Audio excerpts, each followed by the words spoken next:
Hello, नमस्कार सगळ्यांना. सगळ्यांचं पुन्हा एकदा स्वागत आहे आपल्या या YouTube चॅनलवर. तर आज खरं तर खूप वेगळ्या आणि विशेष गप्पा होणार आहे आपल्या जिंदगी जिंदाबाद या शोवर. खरं तर कणखर देशा, दगडांच्या देशा, महाराष्ट्र देशा असं आपण अनेकदा ऐकलं आहे. या गाण्यामधून अनेकदा आपण या गोष्टी, हे शब्द ऐकत असतो आणि खरंच राकड देशा, कणखर देशा, दगडांच्या देशा, जरीबटक्यासह भगव्या झेंड्याच्या देशा असं का म्हणता त्याचं उदाहरण आज आपल्या सोबत आहे आणि आपला हा महाराष्ट्र म्हणजे सह्याद्री पर्वतरांग ज्याला लाभली आहे असा निसर्ग सौंदर्याने नटलेला आपला हा महाराष्ट्र. आणि या महाराष्ट्राला एक असा इतिहास लाभलेला आहे जो आत्ता आणि येणाऱ्या अनेक अनंत काळापर्यंत तितक्याच अभिमानाने सांगितला जाईल आणि त्याची ती ख्याती तितक्याच भव्यतेने, तितक्याच भगव्यापणे फडकत राहील. कारण हा छत्रपती शिवाजी महाराजांचा महाराष्ट्र आहे आणि त्याला छत्रपती शिवाजी महाराजांचा इतिहास लाभला आहे. त्यांच्या अनेक पाऊलखुणा या महाराष्ट्राच्या मातीमध्ये रुजल्या आहेत आणि त्याच मातीमध्ये त्यांनी या महाराष्ट्रातलं स्वराज्य उभं करण्यासाठी ज्या गडकिल्ल्यांना उभारलं होतं, त्याच गडकिल्ल्यांची सर करणारा, हा गडकिल्ल्यांचा वेडा मावळा म्हणू शकतो, सेवक म्हणू शकतो, पर्वतारोही सुबोध गांगुर्डे आहे आज आपल्या सोबत आणि खूप मनापासून स्वागत आहे सुबोध तुझं. जिंदगी जिंदाबाद. धन्यवाद, धन्यवाद, धन्यवाद. खूप भारी वाटतंय ऍक्च्युली पर्वतारोही हे जे नाव तुझ्या पुढे आता लागतंय. हो, तुझा हा सगळा प्रवास मी श्रोत्यांना आणि जे सगळे लिस्नर्स आहे आपले आणि जे सगळे आता बघताय आपल्याला, हो. तर सगळ्यांना सांगेल की सुबोधने एक टार्गेट ठेवलं होतं, त्याचं एक मिशन होतं की महाराजांचे जेवढे काही किल्ले आहेत त्यातल्या त्यांनी 371 किल्ले 365 दिवसामध्ये सर करण्याचं त्याचं एक टार्गेट होतं. आणि आता जवळपास 290 दिवसांमध्ये त्याने 361 किल्ले महाराजांचे सर केले आहेत यशस्वीपणे. आणि यामध्ये त्याच्या सोबतीला एक ती होती त्याच्यासोबत आणि ती म्हणजे त्याची सायकल होती. आणि काय होता हा त्याच्या सायकलचा महाराजांच्या किल्ल्यांवरचा सगळा प्रवास आज जाणून घेणार आहोत त्याच्यासोबतच. तर पण पुन्हा एकदा खूप मनापासून स्वागत आहे सोबत तुझं. खूप खूप धन्यवाद दादा. आणि आपण मला आपल्या चॅनलवरती बोलावलं, माझे हे जे काही अनुभव आहेत ते सगळ्यांसोबत शेअर करायसाठी, त्यासाठी तुमचे पण मनपूर्वक आभार. सो सुबोध, ज्यावेळेस तू ही मोहीम सुरू केली होती, ज्यावेळेस तू हा विचार केला हो, होता तेव्हा आणि आता म्हणजे हो. जवळपास तुझी मोहीम आता पूर्णत्वाला आली आहे, शेवट होत आला आहे या मोहिमेचा असं म्हणूयात आपण. हो. तर आत्ताचा हा विचार, तेव्हाची ती परिस्थिती, तो विचार आणि आत्ताची परिस्थिती आणि आत्ताचा विचार, काय भावना होती तेव्हा आणि आता? ऍक्च्युली जेव्हा मी स्टार्ट करणार होतो माझा हा प्रवास, तेव्हा मी स्टार्टिंग करताना बऱ्याचशा लोकांसोबत वगैरे चर्चा केली होती. तर आता त्यांची नावं नको घ्यायला, पण अक्षरशः त्या लोकांनी मला येड्यात काढलं होतं. काही लोक म्हटली होती 2-2 वर्ष जातील, बोलताय शक्य नाहीये एका वर्षात करणं. हम्म, हम्म, 365 दिवसामध्ये 370 किल्ले. तर लोकांचं तेव्हा असं म्हणणं होतं की नाही शक्य, नाही करू शकत. आणि बरेचसा माझा मित्र परिवार आहे, त्यांना वाटलं होतं अरे नाही, हा काय एखाद महिन्यासाठी जाईल, सायकलिंग करेल आणि परत घरी येईल रिटर्न. पण असं काही झालं नाही. म्हणजे माझ्या डोळ्यासमोर माझं ध्येय होतं आणि स्वप्न होती, पूर्ण करायचीच होती. कारण की मग त्याच्यात मला माहिती होतं असं म्हणजे निगेटिव्ह पॉझिटिव्ह बोलणारे दोन्ही प्रकारचे लोक भेटणारच आहेत. तर तो माइंडसेट होता निघताना लोकांचा. आणि मग जी लोक त्यावेळेस नावं ठेवत होती ती आज माझ्या व्हॉट्सअपवर स्वतः स्टेटस ठेवतात की हा आमचा आहे, म्हणून आमच्या गावातला आहे म्हणा, किंवा म्हणजे आमच्या रिलेशन मध्ये आहे काही ना काही. कारण की इम्पॉसिबल अशी गोष्ट होती. मी जेव्हा बोललो होतो 365 दिवसामध्ये 370 किल्ले पूर्ण करेल म्हणून, आणि ते पण बाईकने नाही तर सायकलवरचा प्रवास होता. शक्य नव्हता वाटत. तर जो माणूस निघाला होता हा प्रवास करायसाठी तो, आणि आज तो प्रवास 90% पूर्ण करून असलेला मी, याच्यात खूप बदल झाला. त्याचं कारण होतं सह्याद्री. मेन म्हणजे मी, कारण की जवळपास 290 दिवस सह्याद्रीमध्ये भटकत होतो. क्या बात आहे. तर हो. तर त्याच्यामुळे एक निसर्गाचा खूप पॉझिटिव्ह परिणाम झाला माझ्यावरती, सह्याद्रीच्या रांगेचा, गड किल्ल्यांचा. कारण की गड किल्ल्यांचा खूप मोठा पवित्र इतिहास असतो आणि त्या पराक्रमाची साक्ष देणाऱ्या गड किल्ल्यांवरती जाऊन त्यांना बघणं डोळ्यांनी. कारण की बरेचसे किल्ले होते जे मी फक्त पुस्तकात वाचले होते किंवा मग हम्म, एखादा व्हिडिओ मध्ये वगैरे आपण पाहतो. तर ते किल्ले डोळ्यांनी बघण्यात आणि त्यांचा जो दगडाचा स्पर्श असतो किल्ल्यांवरच्या इमारतींचा, हम्म, हम्म. तो जाणवण्यात खूप वेगळ्याच फिलिंग्स असतात आणि खूप ऊर्जात्मक गोष्टी आहेत. गड किल्ले म्हटलं का ते ऊर्जा स्थान आहे माझ्यासाठी तरी, म्हणजे माझ्यासारख्या सगळ्याच मावळ्यांसाठी ऊर्जा स्थान आहे ते. क्या बात आहे. तर एवढे 290 दिवसामध्ये 361 किल्ले पूर्ण केल्याच्या नंतर ती इतकी एनर्जी, एवढी ऊर्जा सगळी एकत्र घेऊन आलोय मी माझ्याकडे. जो माणूस निघाला होता त्याच्याने आज जो आहे मी आता इथे बसलोय, ह्याच्यात जमीन आसमानचा फरक आहे. मी म्हणजे खूप सारे बदल घडून आले माझ्यामध्ये, आयुष्यामध्ये. खूप साऱ्या म्हणजे लोकांशी गाठीभेटी पण झाल्या. लोकांनी खूप चांगला प्रतिसाद सुद्धा दिला प्रवासात.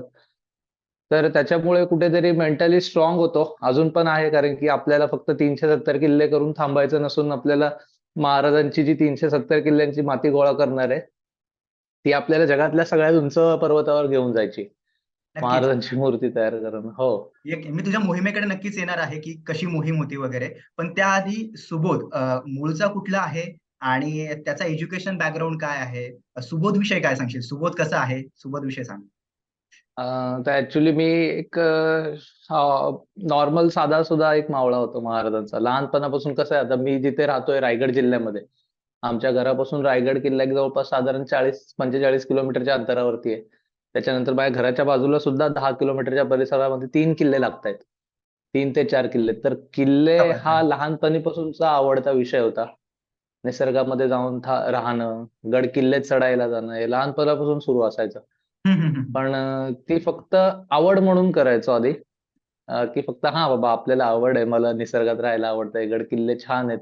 आपला इतिहास, पराक्रमी इतिहास सांगतात म्हणून जायचो. मग त्याच्यानंतर असंच गड किल्ले सर करता करता एज्युकेशन मी 12th पर्यंत इथेच होतो, आमच्या इथे रायगड जिल्ह्यामध्ये. हम्म. त्याच्यानंतर मी एनसीएचएम सिटीच्या काही सेंट्रल गव्हर्नमेंटच्या एक्झाम दिल्या आणि माझा नंबर लागला बँगलोरमध्ये. हो. तर मी हॉटेल मॅनेजमेंट मधनं एज्युकेशन कम्प्लीट केलं माझं आणि तिथेच जॉबला होतो काही काळ बँगलोरमध्ये. हम्म. पण नंतर काही टर्निंग पॉइंट्स आले लाईफमध्ये. मी तिकडून शिफ्ट झालो. मी हिमाचलला गेलो. माउंटेनिअरिंगचा कोर्स केला आणि माझी स्वप्न होती माउंटेन्स क्लाइम्ब करायचे वगैरे. तर ह्या ग्रेट. सगळ्या फील्डमध्ये मी सुरुवात केली माझ्या ग्रेट. प्रवासाला, स्वप्नांच्या प्रवासाला. क्या बात आहे. आणि तुझ्या Instagram प्रोफाईलला सुद्धा मी बघितलं तर सुरुवातीला तू खूप बाईक्स आणि या सगळ्या गोष्टींवर हिमाचल आणि हा राईट. सगळा हो, उत्तरेतला भाग फिरला होता तू. आणि हो. माउंट एव्हरेस्ट आणि या सगळ्या गोष्टींचं पण तुला क्रेज आहे. आणि त्यानंतर ज्यावेळेस तू आता महाराजांच्या गड किल्ल्यांची, आपल्या महाराष्ट्रातील या दुर्गांची तू भ्रमंती सुरू केली आहे एक विचार घेऊन. तर मुळात हम्म. तो विचार काय होता आणि त्यासाठी सायकल त्याची का निवड केली? त्याविषयी काय सांगशील? सायकलच का? तर ऍक्च्युली माझा हा प्रवास मी खरा तर पायी करणार होतो. हो, हो. सायकलने पण नव्हता. हो, 370 किल्ले पायी सर करायचे होते. हे एक फक्त का तर मला महाराजांचा आशीर्वाद हवा होता. मी ज्या मोहिमेवरती निघालोय जगातल्या सगळ्यात उंच पर्वतावर सर करायसाठी, हं, तर हं, तिथे हं. पोहोचण्याआधी ज्यांनी स्वराज्य निर्माण केलं त्यांचा आशीर्वाद पाठीशी असणं खूप गरजेचं मला वाटलं. हं, हं, तर हं. त्यांचा आशीर्वाद कसा भेटेल आपल्याला? तर त्यांची सेवा करणं गरजेचं आहे. कुठल्या ना नक्कीच. कुठल्या माध्यमातून. मग मी ठरवलं होतं, की आपण 370 किल्ल्यांची माती गोळा करून आणूयात आणि मग त्याच्यापासून महाराजांची मूर्ती तयार करून मग ती मूर्ती घेऊन आपण जगातल्या सगळ्यात उंच पर्वतावर जाऊ. तर तो महाराजांचा आशीर्वाद घेण्यासाठी, ज्या मातीमुळे स्वराज्य निर्माण झालं, त्या मातीतल्या गड किल्ल्यांचा आशीर्वाद घेण्यासाठी ही मोहीम सुरू केली मी. आणि चालत करणार होतो, पण चालत 100 किलोमीटर चालल्यानंतर कळालं, की आपलं शरीर साथ नाही देणार. हां, हां, हां. वर्षभर बाहेर फिरायला. कारण की नुसतंच मला प्लेन रस्त्यांवर चालायचं नव्हतं. त्या जंगलांमधून किल्ले सर करायला जायचंय. मग ते खूप चॅलेंजिंग झालं असतं. कारण की जर का एका किल्ल्यापासून दुसऱ्या किल्ल्यावर पोहोचायचं असतं, तर मला रात्र झाली असती बरोबर. आणि वेळ जास्त गेला असता. म्हणून मग सायकल, चाकं मला वाटली, की थोडं फास्ट राहील चाकं वापरली तर, चाकाचा यूज केला तर. बरोबर. म्हणून मग आणि सायकलने स्वराज्याचे हे रस्ते आणि ह्या आडवाटा ह्या तितक्या हो. सोप्या नाहीये सर करणं. आणि त्यासाठी तू सायकल हे माध्यम नाही, नो निवडलंय. जोक. बरोबर. आता अजिबात मस्करीचा विषय नाहीये. नक्कीच, नक्कीच.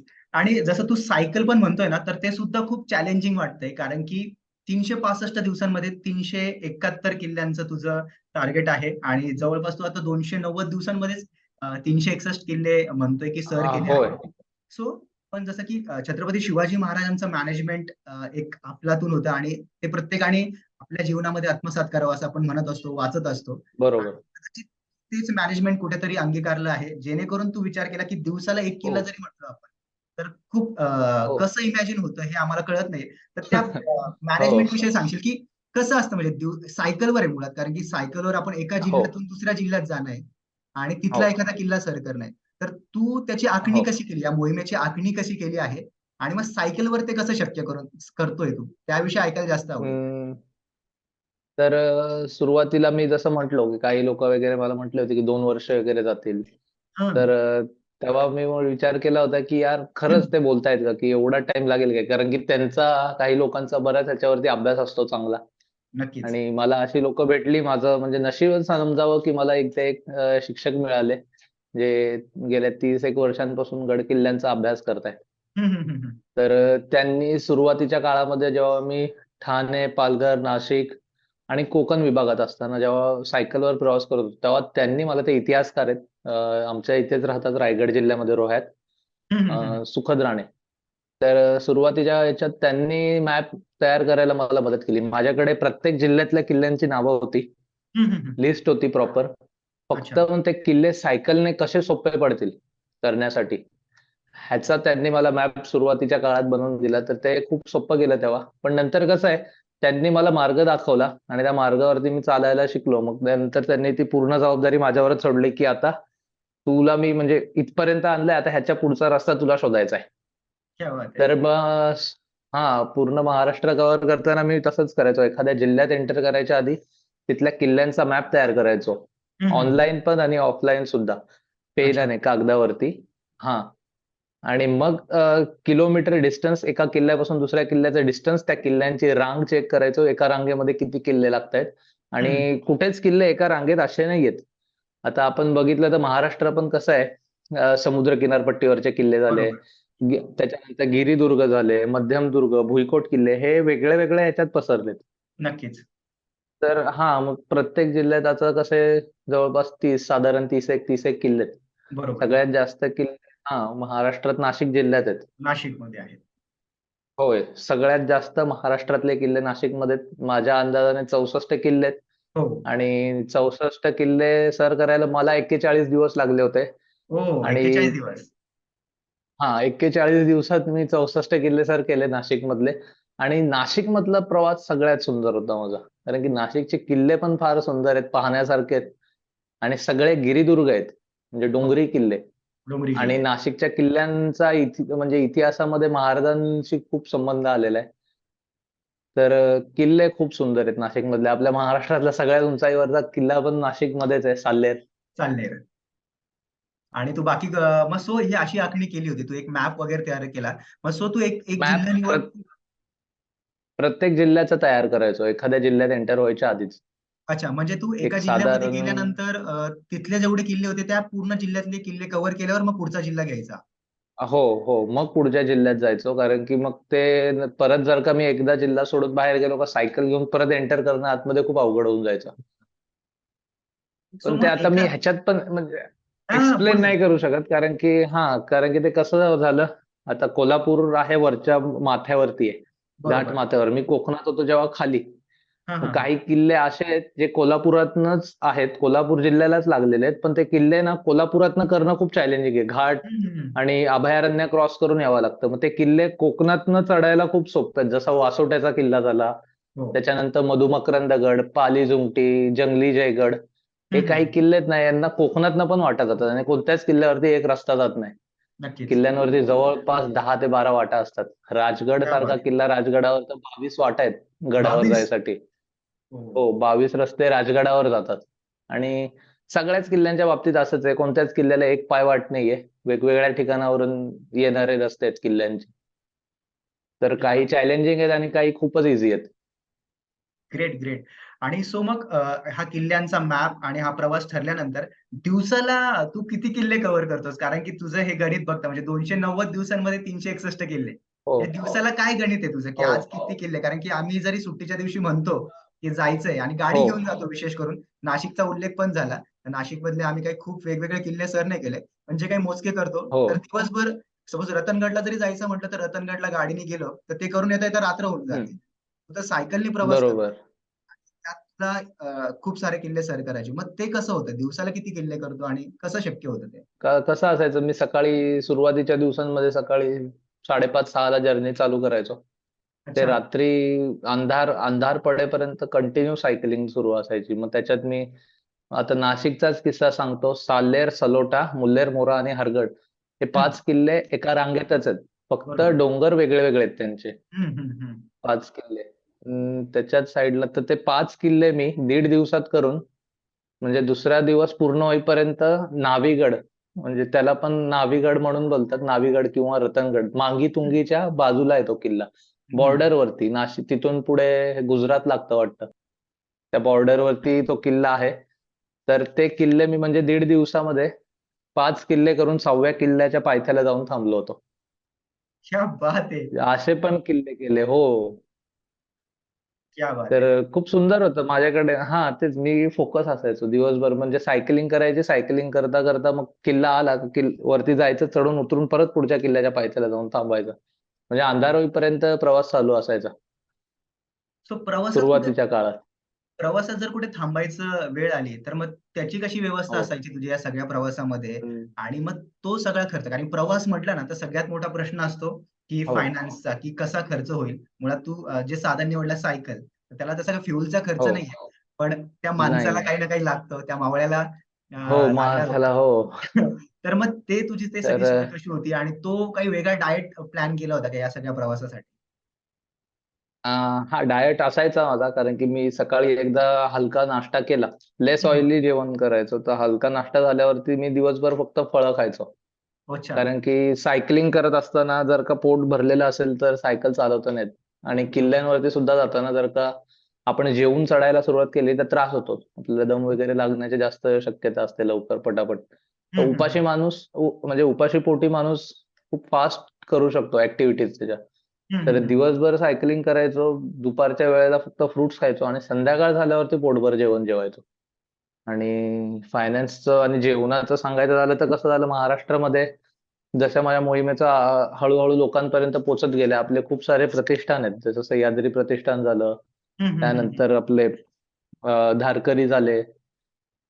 त्याच्यानंतर असे अनेक जेवढे पण गड-किल्ले संवर्धन करणाऱ्या संस्था म्हणा, या सगळ्या लोकांना जेव्हा माहिती झालं, तेव्हा कसं हं. प्रत्येक जिल्ह्यामध्ये, प्रत्येक गावात कोण ना कोणतरी दुर्गसेवक असतो. तर असे मला महाराष्ट्रात अनेक दुर्गसेवक भेटले आणि त्यांच्यामुळे मग ईझी झालं. म्हणजे एखाद्या किल्ल्याच्या पायथ्याला आज रात्री पोहोचलो का तिथले दुर्गसेवक म्हणा किंवा गावातली लोकं, ते मला तिथे राहायची, जेवायची व्यवस्था करायची. राहायला मी मंदिरांमध्ये झोपायचो आणि टेंट वगैरे होता, तर किल्ल्यावरती पण बऱ्याचशा झोपलो मी जाऊन. बऱ्याचशा किल्ल्यांवरती एकटा रात्री हां. क्या बात है! सो तू एकट्याने सगळा प्रवास करतोय आणि आता काही लोकांचा उल्लेख झाला. सो आपण असं पण म्हणतो, की प्रवास हा माणसाला खूप साऱ्या गोष्टी शिकवून जात असतो आणि त्यामध्ये भेटणारी हो. माणसं, ते अनेक गोष्टी आपल्याला आपल्या नकळत शिकवत असतात. सो तुझ्या ह्या प्रवासामध्ये बरोबर. आडवाटेला जाणं होतं. कारण की आपलं शहर सोडून आडवाटेला असणारे हे सगळे महाराजांचे किल्ले आणि त्या दरम्यान हो. काही तुझे फोटोज पण मी अपलोड केलेले बघितले Instagramवर, की खूप सारे लोकं तुला भेटतात. काही लहान मुलं असतील तर वयस्कर व्यक्तींपर्यंत. तर ही भेटलेली हो. माणसं त्यांच्याविषयी काय सांगशील? की या प्रवासात भेटलेली ही माणसं, त्याविषयी काय सांगशील? हां, हां. लोकांबद्दल काय सांगायचं, लोकं महाराष्ट्रातली खूप प्रेमळ आहेत. मी म्हणजे आता पूर्ण राष्ट्र फिरलो, पण मला एकही वाईट अनुभव आला नाही किंवा कोणीच कधी मला कोणत्याच गोष्टीचा त्रास नाही होऊ दिला. मग तो लहान मुलगा असो किंवा एखादा वयस्कर माणूस. सगळ्या लोकांनी खूप चांगला सपोर्ट केला अख्ख्या स्टेटमधून आपल्या. महाराष्ट्रामध्ये आपण ते "अतिथी देवो भव" ही परंपरा जी आपण म्हणजे ऐकून असतो, ती मी खरंच अनुभवली आणि सगळ्यात जास्त टाईम शेतकऱ्यांसोबत घालवलाय. तर शेतकऱ्यासारखा दिलदार आणि मनाची श्रीमंती इतकी असते त्याच्याकडे, की ती म्हणजे त्याला काही लिमिटच नाहीये. तर माणसं खूप प्रेमळ आहेत आणि साधी गावातली माणसं खूप जास्त प्रेम करतात. जे प्रेम गावात अनुभवायला भेटतं, जो हं. पाहुणचार, तो कुठेतरी शहरांमध्ये नाही भेटत. गावातल्या लोकांचं प्रेम वेगळंच असतं. नक्कीच. आणि हो, तू एक पोस्ट पण तुझी वाचली मी रिसेंटलीच, की ज्यामध्ये तू लिहिलं होतं, की ही सगळी माणसं तुला ज्यावेळेस भेटत असतात, की आपण बघतो की किल्ला आहे किंवा पर्यटनासाठी म्हणून या ठिकाणी जातो. हो, पण यांचं रोजगाराचं साधन किंवा हे कसं बघता या आजूबाजूला? कारण की आपण एक समृद्ध किल्ला किंवा काहीतरी इतिहासाची पाऊलखुणा म्हणून आपण त्या ठिकाणी जातो आणि तिथे बघतो बरोबर. त्यावेळेस ही सगळी मुलं, त्यांचं काहीतरी वेगळंच भावविश्व असतं. तर त्यांच्याकडनं काही होय. एखादी वेगळी गोष्ट ऐकायला मिळाली, जी तुला असं कनेक्ट केली आणि तुला वाटलं की नाही यार, आपण ह्या गोष्टी सुद्धा इम्प्लिमेंट केल्या पाहिजेल पुढच्या प्रवासात. असं काही झालं का कधी? ऍक्च्युली झालंय असं की ही जी लोक होती, आता मी भेटतो ज्यांना, म्हणजे जे डोंगरात आपण जेव्हा पायवाट गावातून हम्म, एखाद्या सुरुवात करतो वरती गडावर जायला, जेव्हा अर्ध्या रस्त्यात पोहोचतो, अर्ध्या रस्त्यामध्ये अशा काही बऱ्याचशा वेळेला आदिवासी वाड्या वगैरे लागतात. हम्म, हम्म, ही तीच लोक, यांना आपण गडकरी म्हणायचो, जे आधीच्या काळामध्ये त्या गडाची सेवा करायसाठी गडावर राहायचे. हम्म, पण हम्म, नंतर सगळे किल्ले शासनाच्या ताब्यात गेल्यानंतर शासनाने ते गडावरती राहण्यासाठी बंदी दिली. हम्म, आणि मग त्या लोक तिथून गडावरून खाली पायथ्याला राहायला लागली गडाच्या. पण तिथे राहून पण कसं आहे, मी म्हणजे खूप वेगळी वेगळी विचित्र परिस्थिती बघितली लोकांची. कारण की जर का त्यांना आजारी जरी पडले तरी तिथून तिथून त्या वाडीतून खाली जायला 1.5 ते 2 तास लागतात, आणि तो रस्ता पण साधा नसतो. जंगलात कातळ कड्यांमधनं चालत कपारींमधनं वगैरे पूर्ण वरपर्यंत जावं लागतं. आणि आजारी पडलेल्या माणसाला घेऊन चालणं तिथे शक्य नाही, असे रस्ते पण पाहिले. तर त्यांची लाईफ कुठेतरी ते अजून मागेच राहिलेत. मग ते काय करतायत, त्यांना जर का इलेक्ट्रिसिटीची गरज असेल, शिक्षणाची गरज असेल, कारण की शिक्षक वरती येऊ शकत नाहीत. तिथे हम्म, वरती शाळा पण मंदिरांमध्ये भरतात काही ठिकाणी. हम्म, हम्म, हम्म. तर मग त्या लोकांना खाली जावं लागतं. म्हणजे त्यांची जी वाडवडिलांपासूनच्या ज्या जागा जमिनी होत्या, त्या शेती करत होते, त्या सगळ्या गोष्टी सोडून खाली जावं लागतं. आणि खाली जाऊन मग हमाली वगैरे अशी कामं करून रोजगार भेटतं त्यांना. अच्छा. जसं तू सांगितलं सुबोध, की ह्या आडवाटेला भेटणारी ही माणसं आणि त्यांनी भरभरून प्रेम हो. दिलंय आणि त्यांचे प्रॉब्लेम सुद्धा तुला हो. या ठिकाणी पाहायला मिळाले, की काय परिस्थिती आहे या ठिकाणी. आणि जसं तू सुरुवातीला हो. उल्लेख केला, की तू सोलो या सगळ्या ट्रॅव्हलवर निघाला होता तुझ्या सायकलला घेऊन. तर या सगळ्या वाटेमध्ये ही जे सगळे दुर्गम गड किल्ले आहेत, कारण की त्यातले 361 पैकी जे नोन असले, रायगड झाला, शिवनेरी झाला, सिंधुदुर्ग झाला किंवा असे काही जे किल्ले हो. आहेत, पर्यटक म्हणून लोक येतात किंवा जातात. तर हे किल्ले हो. एक वेळेला थोडेसे सोपे जातील आपल्याला चढाईला किंवा माहितीतले किल्ले म्हणू शकतो आपण. बरोबर. पण या व्यतिरिक्त जे काही इतर किल्ले होते, जे खरं तर आम्ही तुझ्या पोस्टमधनं पण बघतो, की कधी-कधी ऐकलेले नसतात किंवा खूप दुर्गम किल्ले आहेत. तर या किल्ल्यांची माहिती, ती गोळा करणं, तो रिसर्च, तो अभ्यास, तो कसा करतो तू किंवा तो कसा केला होता तू? त्याविषयी काय सांगशील? तर इतिहास आणि भूगोल हे जे 2 विषय आहेत, हे लहानपणापासूनचे आवडीचे विषय होते. अच्छा. तर भूगोल म्हटलं का त्याच्यात आपण नकाशे येतात. नकाशे रीड करणं, ह्या सगळ्या गोष्टी मला आधीपासून आवडायच्या. ट्रॅव्हलिंग म्हणा, निसर्गात राहणं. तर ह्याच्यामध्ये मी नकाशांचा अभ्यास केला. नकाशांचा अभ्यास करता करता त्याला इतिहासाची पण जोड होती. कारण की इतिहास सुद्धा माझा आवडता विषय होता. आणि मी आर्ट्सचा स्टुडंट असल्यामुळे मला इतिहासाबद्दल चांगलं तसं बऱ्यापैकी नॉलेज होतं. पुस्तकांचा अभ्यास आहे थोडाफार. त्यानंतर गड-किल्ले कसं, जसं मी सांगितलं, लहानपणापासून आवड होती. तर मी नेहमीच लहानपणापासून शोधत असायचो, की किल्ले आपल्या रायगड जिल्ह्यात किती किल्ले आहेत. आपण त्यातले किती पाहिलेत. मला गड-किल्ले पाहायचेच होते. आणि हे असं नाही, की आता मी एकदा केले, चला 370 किल्ले पूर्ण केले आणि एवढे किल्ले करून मी थांबून जाईल, नाही. तर असं मी पुन्हा गड-किल्ल्यांचा प्रवास सुरू करेल. पुन्हा गड-किल्ले पाहायचेत मला. नक्कीच आणि तू जसं बोलला, की मी परत पुन्हा-पुन्हा हे सगळे गड-किल्ले सर करेल. कारण की जसं तू मगाशी उल्लेख पण होय. केला, की एकाच गडाला 22-22 पायवाटा आहे वेगवेगळ्या बा बा बाजूने. तर नक्कीच एक हो. गड वेगवेगळ्या थॉट घेऊन प्रत्येक वेळेस वेगळ्या पद्धतीने त्याची चढाई केली जाऊ शकते. तेच. आणि आयुष्यात कधी जर का असं जाणवलं, की यार कुठेतरी म्हणजे काही डाउनफॉल आला एखाद्या गोष्टीमुळे, मन खचलं गेलं, तर किल्ले खूप मोठे ऊर्जास्थान आहेत हो. माझ्यासाठी. म्हणजे मी एखाद्या वेळेस मंदिर बाजूला ठेवतो, पण किल्ल्यावरती पहिला जातो. क्या बात कारण है! की तिथूनच आपला इतिहास सुरू झाला. आपल्याला म्हणजे त्या अन्यायाविरुद्ध लढा जो झाला होता. 700 वर्षांची गुलामी महाराजांनी अवघ्या 30-40 वर्षामध्ये, 50 वर्षाचं आयुष्य महाराजांना लाभलं. नक्क त्याच्यामध्ये त्यांची 30 वर्ष लढाईमध्ये गेली. तर 700 वर्षाची गुलामी 30 वर्षात संपवून टाकणं, मिटवून टाकली. मग ते किती मोठी प्रेरणा, ऊर्जा असेल त्या नावामध्येच महाराजांच्या. तर त्यांच्या किल्ल्यांवरती मग ती वेगळ्याच प्रकारची एनर्जी जाणवते गेल्यावरती. फक्त नक्कीच. आपली ते बघण्याचे दृष्टिकोन असतो दृष्टिकोन प्रत्येकाचा. तसा तर असेल. मी पर्यटन म्हणून किल्ल्यांकडे बघत नाही. तर राजगड सारखा किल्ला म्हणा, राजगडाच्या समोर तोरणं आहे, त्याला गरुडाचं घरटं म्हणतात. हं, हं, हं. तो अभेद्य असा किल्ला 16व्या वर्षामध्ये जिंकणं नामुमकीन आहे. आणि ते तेव्हाच्या काळातली ती त्यांची सिक्युरिटी, घनदाट जंगलं, आता तरी जंगलं तशी बघायला नाही भेटत. त्याच्यानंतर त्या किल्ल्याची तटबंदी इतकी मोठी आहे, अक्षरशः गरुडाचं घरटं, गरुड ते खूप म्हणजे नावच त्याचं ईगल्स नेस्ट त्याला नाव दिलंय. तो किल्ला 16व्या वर्षात जिंकणं, आपण 20-22, आता माझं एज 24 आहे. मी जेव्हा तो किल्ला बघितला होता, चढताना मी विचार केला होता की आपण तिथे पोहोचू कसे. हो. तो किल्ला जिंकणं तर किती चॅलेंजिंग असलं राहिलं असेल त्या वयामध्ये. मग ते प्रेरणा मिळते या सगळ्या गोष्टीतून खूप. आणि त्याच्यामुळेच मला हे करणं शक्य झालं, कारण की मला माहिती होतं आपल्या पूर्वजांचा इतिहास कसा आहे. ते हम्म, कशा प्रकारचे होते माणसं, ते कसे लढले. त्यासमोर आपल्याला खूप सोपं काम आहे. आपल्याला काय तर किल्ला लढवायचा नाही, आपल्याला किल्ल्याचा फक्त आशीर्वाद घ्यायसाठी तिथे पोहोचायचंय. नक्कीच. तर ते किती सोपं आहे. हा. आणि खूप चांगली गोष्ट बोलला तू, की आपल्याला खूप काही लढाया करायच्या नाहीये. फक्त किल्ले सर करायचे, ती माहिती जाणून घ्यायची, हो. तो इतिहास पुन्हा एकदा होय. जगायचा आहे या सगळ्या हो. वाटांवरनं. पण जसं तू एकटा या सगळ्या प्रवासावर आहे आणि असेही अनेक दुर्ग आहे. वासोट्याच्या किल्ल्याबद्दल तर बऱ्याच वेळेस आम्ही ऐकलं आहे, की अशा घनदाट जो सगळा परिसरात असलेला हा किल्ला. वासोटा टायगर रिझर्व मध्ये एक येतो किल्ला. बरोबर. त्यानंतर तर की अफझल खान वधाच्या वेळेचं वाईचं सगळं जे वर्णन ऐकलं आहे, की त्या सगळ्या जंगलामध्ये त्यांना घेऊन येतात. तर हे सगळे जंगल आणि ही सगळी सफारी तू एकटा करत होता. तर तू कोणी हो. वाटाड्यासोबत घ्यायचा, की एकट्याने हा सगळा प्रवास करायचा? कसं होतं म्हणजे तुझं त्या ठिकाणी गेल्यावर? असं काही नव्हतं, पण बऱ्याचशा वेळेला काय, मी जवळपास 200 पेक्षा जास्त किल्ले एकट्याने सर केले. हो. क्वचितच असं व्हायचं, लोकांनी मला त्यांचा वेळ दिला आणि आले. दुर्गसेवक माझ्यासोबत असायचे जेव्हा मी किल्ल्यांवर जायचो, काही प्रमाणात. ते जसं मी कोकणात असताना सिंधुदुर्ग जिल्ह्यामध्ये ते मला भेटले होते. त्यांचा खूप चांगला सपोर्ट राहिला. सह्याद्री प्रतिष्ठानचे जे जिल्हाध्यक्ष आहेत तिथले, हं, हं, हं. सुनील राऊळ दादा वगैरे, त्यांचा खूप चांगला सपोर्ट होता. तर ते त्यांचे दुर्गसेवक ऍक्च्युली कोकणातले खूप सुंदर आहेत. हं, हं, हं. म्हणजे मी त्यांच्यासोबत सगळ्यांनाच भेटलो होतो.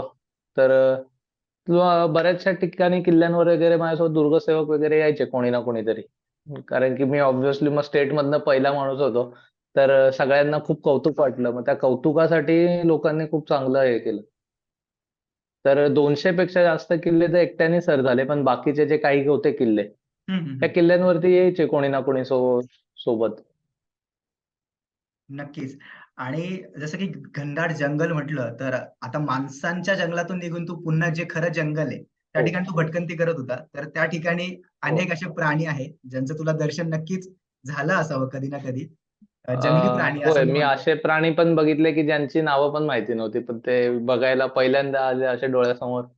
पण भारी होता अनुभव. छान छान प्राणी, भरपूर प्राणी बघितले जंगलांमध्ये. कारण की बऱ्याच वेळा टायगर रिझर्व म्हणा किंवा फॉरेस्ट सँच्युरी मधनं वगैरे क्रॉस व्हायचो. हं, हं. तेव्हा सायकलने चालवताना पण बरेच प्राणी दिसले सायकलिंग करताना. हो. प्राणी नसतील, पण हिंस्र प्राण्यांचं कधी दर्शन झालं का? आणि भीती नाही हा, वाटली हा. का या सगळ्या रस्त्याने सायकलवर एकटा हो. चाललाय? हो, नाशिक साईडला हे बिबट्यांचं प्रमाण खूप आहे. हो. नाशिकच्या किल्ल्यांवरती कसं आहे, मी नाशिकमध्ये असताना तेव्हा ऊन तर भरपूरच असतं नेहमीच, आणि किल्ल्यांवरती पाण्याच्या टाक्या असतात. हं, हं, हं. काही किल्ल्यांच्या पाण्याच्या टाक्या ज्या आहेत त्या अशा जमिनीच्या लेवलला आहेत. म्हणजे बरोबर, त्यांना बरोबर. असं, हा, आणि पाणी भरलेलं असतं. तर ते पाणी पिण्यासाठी प्राणी येतात. तर असे बरेचसे किल्ले नाशिकमध्ये पण मला भेटले, ज्यांच्यावरती मला बिबट्याच्या पंजाचे निशाण म्हणा, किंवा मग त्यांची विष्ठा असते, हं, हं, ताजी हं. विष्ठा, म्हणजे असं काल रात्रीच येऊन गेलेल्या, अशा भरपूर वेळा बघायला मिळालं. आणि ते ओळखायचं कसं, तर त्याची विष्ठा आपण नीट बघितली ना, तर ती जर का आपण थोडीशी अशी हे केली, म्हणजे बघितलं नीट, तर त्याच्यामध्ये ना प्राण्यांच्या हड्ड्या बघायला भेटतात. केस, हो. हड्ड्या, त्याच्यावरून ओळखायची की ती कोणत्या प्राण्याची येते. तर बिबट्याचे पंजाचे निशाण पण बघायला भेटले. माझ्याकडे फोटोज आहेत त्या सगळ्या गोष्टींचे. क्या बात है! पट्टेरी आणि वाघ डोळ्यासमोर बघितला होता. हां. जेव्हा मी आपल्या ह्याच्यात नगर जिल्ह्यातून, सॉरी, कुठून खाली येत होतो मी? संगमनेर अकोले. सॉरी, हो. संगमनेरमधनं हरिश्चंद्र अभयारण्याचा सगळा पट्टा. हरिश्चंद्रगड, बरोबर. त्या साइडूनच खाली येताना पट्टेरी वाघ दिसला होता जंगलामध्ये. हो. तिकडेच ना, त्या साइडलाच हरिश्चंद्रगडाच्या रांगेमध्ये एक किल्ला आहे, कुंजरगड. म्हणजे हां, हां. कोंबड किल्ला म्हणून. हो. तो किल्ला आत्तापर्यंतचा म्हणजे 361 किल्ल्यांमधला सगळ्यात चॅलेंजिंग होता. तो किल्ला नव्हता, पण त्या किल्ल्यापर्यंत पोहोचणं खूप चॅलेंजिंग होतं. जवळपास 7 डोंगर नॉनस्टॉप कंटिन्यू चढून उतरून जावं लागलं होतं. 7. 7 डोंगर. अरे हां. बाप! कारण की मी जेव्हा आता एका डोंगराच्या पॉइंटवर उभा आहे, तिथून मला दिसतोय की ही खोल दरी उतरायची आहे, उतरून परत उंच चढायचंय आणि परत पुढे जायचंय, आणि पुढचं माहिती नव्हतं की पुढे प्लेन रस्ता आहे का परत चढ-उतार आहेत. आणि असे 7 डोंगर चढून उतरावे लागले होते. मला 40 किलोमीटर क्रॉस करायला जवळपास 9 तास गेले होते. तर 40 किलोमीटर मी 12 तासामध्ये 150-200 किलोमीटर सायकलिंग केली आहे, पण 40 किलोमीटरसाठी 9-10 तास लागणं म्हणजे तो रस्ता किती चॅलेंजिंग असतो. कुंजरगड म्हणून एक किल्ला आहे, सुंदर किल्ला आहे तो पण. म्हणजे महाराजांचं त्याच्यावरती पण वास्तव्य झालं होतं. हम्म, हम्म. म्हणजे सुरतच्या लूट झाल्याच्या नंतर तिथे जे युद्धामध्ये जे आजारी असलेले सैनिक होते, त्या सैनिकांचं ट्रीटमेंट करायसाठी तिथे महाराजांनी काही काळ काढला होता त्या ठिकाणी. क्या बात आहे. आणि जसं तू मगाशी उल्लेख केला, की तू बऱ्याच अशा काही गोष्टी आहे, की त्यांचं फोटोज वगैरे तू क्लिक केले आहे. फोटो कलेक्शन केलं आहे या सगळ्या प्रवासामध्ये. हो. तर पुढे जाऊन काय नियोजन आहे या सगळ्या फोटोजला घेऊन किंवा याचं काही संवर्धन म्हणजे एक माहितीचा स्रोत म्हणून तू लोकांसमोर कसं घेऊन येणार आहे? काही विचार आहे का त्याबद्दल? तर आता माझ्याकडे जवळपास 8,000 फोटोज आणि व्हिडिओज असं दोन्ही मिळून डेटा कलेक्ट झालेला आहे सगळ्या गोष्टींचा. तर इच्छा तर आहे आता माझी नाशिकचीच एक छोटीशी शॉर्ट फिल्म डॉक्युमेंटरी बनवूयात, हां, हां, की हां. मी असा माझा प्रवास पूर्ण सांगत असेल हं, हं, हं. आणि माझा व्हॉइस बॅकग्राऊंड मध्ये चालत असेल आणि व्हिडिओ प्ले होत राहतील किल्ल्यांवरती चालतानाचे वगैरे. माझ्या व्हिडिओज आहेत सगळे भरपूर. तर त्या व्हिडिओ जसे चॅलेंजेस आले, निसर्गाच्या व्हिडिओज झाल्या. आणि सह्याद्री खूप सुंदर आहे. आपण महाराष्ट्रच काय बघितलंय मला माहिती नाही. खूप सुंदर आहे. हे मी जे डोळ्यांनी अनुभवलंय ना, आपल्याला महाराष्ट्राच्या बाहेर पर्यटनाला जायची गरजच नाही. एवढे सुंदर सुंदर जागा आपल्याकडेच आहेत. खूप सुंदर आहेत. कितीतरी असे समुद्र किनारे आहेत, ज्या समुद्र किनाऱ्यावरती कोणीच जात नाही. एकदम निवांत आहेत. निळं पाणी बघायला मिळतं कोकणामध्ये समुद्रात. नक्कीच. असे समुद्र किनारे पण बघितले. हो. क्या कारण बात की है! कोस्टल लाईन वरचे किल्ले करताना ते बापरे! उन्हाळ्यात अडकलो होतो कोकणामध्ये आणि दमट वातावरण असतं समुद्र किनारपट्टी असल्यामुळे बाजूला. तर उष्णता, हीट आणि त्याच्यात ते दमट वातावरण. मी सकाळपासून ते रात्रीपर्यंत ना डोक्याच्या केसापासून ते पायाच्या अंगठ्याच्या बोटापर्यंत घामाने भिजलेलो असायचो. हो. कारण की दिवसभर सायकल चालवायची आणि कोकणात एकही प्लेन रस्ता नाहीये सरळ. कंप्लीट अख्खा कोकण, सिंधुदुर्ग आणि रत्नागिरी हे दोन्ही जिल्हे डोंगरात आहेत आणि त्यांच्या आजूबाजूचा सगळा परिसर पण डोंगरानेच वेढलेला आहे. कुठे बाहेर जायचं असेल, तर एखादं गाव सोडून तर डोंगर चढा, उतरा असं करत जावं लागतंय आणि मग त्याच्यात तिथले किल्ले करणं तर बापरे! आणि कोकणात जंगल पण खूप भयानक आहे. नक्कीच. तेच कारण की ह्या तुझ्या प्रवासातलं ते सगळ्यात जास्त विशेष होतं, की एकट्याने प्रवास करतोय, सोबत ती सायकल कारण की अ, आणि कधी कुठून काय येईल आणि जंगली प्राणी असोत आणि ह्या सगळ्याच्या तुला बळ देत असेल नक्कीच महाराजांचा इतिहास आणि ह्या स्वराज्य हो. निर्मितीसाठी त्यांनी जे सगळं रक्त त्या मावळ्यांचा तो इतिहास तुला प्रेरणा देणारा असेल. पण ही प्रेरणा मिळताना तू जसा उल्लेख केला, की तू प्रत्येक गड किल्ल्यांवरनं तिथली माती गोळा केली आहे हो. आणि शेवटी जेव्हा प्रवास तुझा कंप्लीट होईल 371 किल्ले पूर्ण झाल्यावर त्या मातीपासून महाराजांची मूर्ती साकारणार आहे आणि ती एव्हरेस्टवर हो. म्हणजे ते सगळ्यात उंच शिखर आहे आपण म्हणतो. तर त्या ठिकाणी घेऊन हो. जाण्याचा तुझा मानस आहे. तर हा विचार बरोबर. नेमका का आला तुझ्या डोक्यात, की असं का करू वाटलं? की आपण गड किल्ले तर फिरावेच, सोबत ही माती पण गोळा करून आणावी आणि पुन्हा एक वेगळा प्रवास. हा विचार का आला तुझ्या डोक्यात? का करू वाटलं तुला हे सगळं? ऍक्च्युली मी ज्या क्षेत्रात आहे, मग त्या क्षेत्रामध्ये कसं आहे माउंटन्स म्हटलं हं, हं. का जगातलं म्हणजे माउंटन्स क्लाइम्ब करणं खूप आवडतं मला. तर मला माउंटन्स क्लाइम्ब करताना जगातलं सगळ्यात उंच माउंटन पण सर करायचं होतं. हं, हं, हं. मग ते शिखर सर करताना आपल्या महाराष्ट्रातून पण खूप लोक आहेत ज्यांनी एव्हरेस्ट सर केलंय, जे आता परत करायला जाणार आहेत. पण हं, हं. ह्याच्यामध्ये ना ते आता ठीक आहे मोटिवेट करतात लोकांना, कारण की शेवटी ऑब्व्हियसली जगातलं सगळ्यात उंच शिखर सर करून आलेला माणूस असतो. हं, किंवा हं.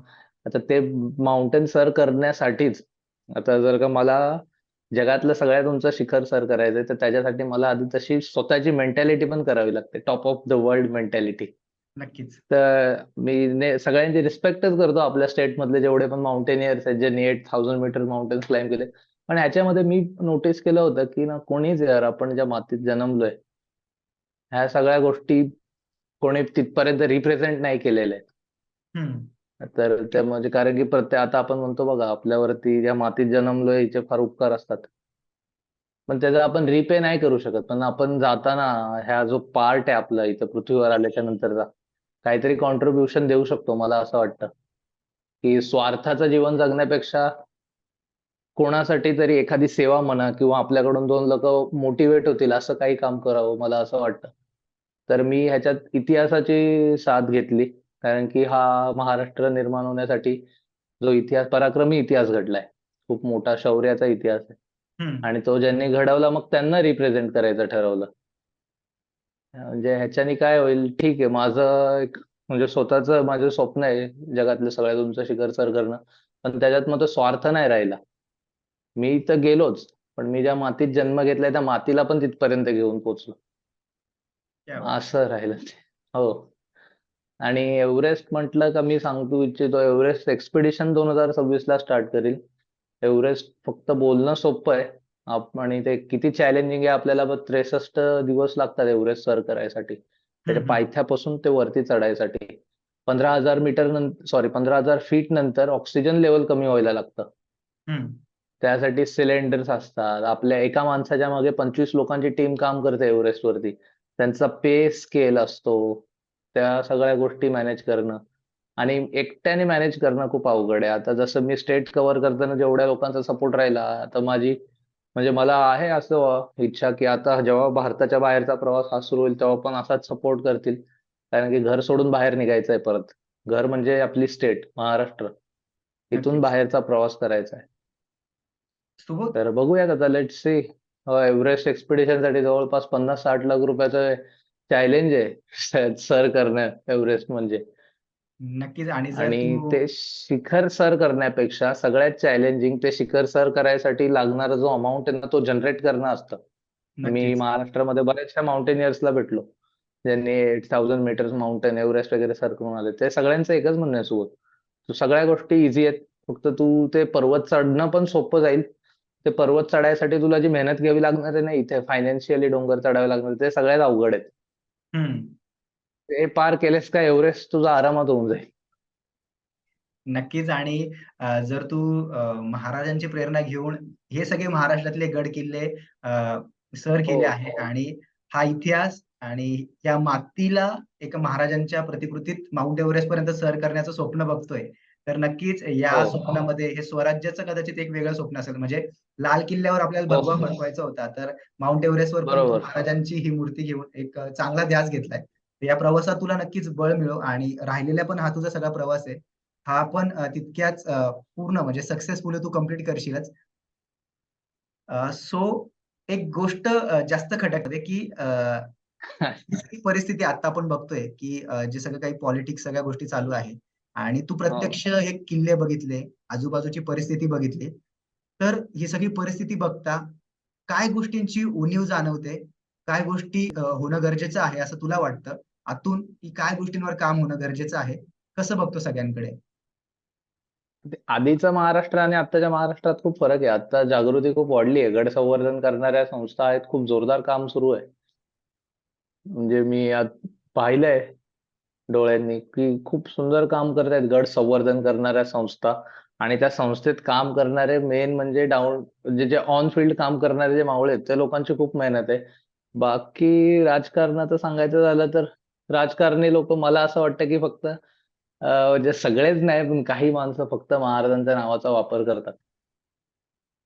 म्हणजे त्याच्या व्यतिरिक्त त्यांच्या मनामध्ये म्हणा ते महाराजांचा एक विचार काय, एक भावना पण नसते त्यांच्या मनामध्ये. फक्त हा वापर करायचा बस, दॅट्स इट नावाचा. कारण की त्यांना माहिती आहे या नावावरती आपल्या महाराष्ट्रातली जनता लगेच मागे उभी राहते.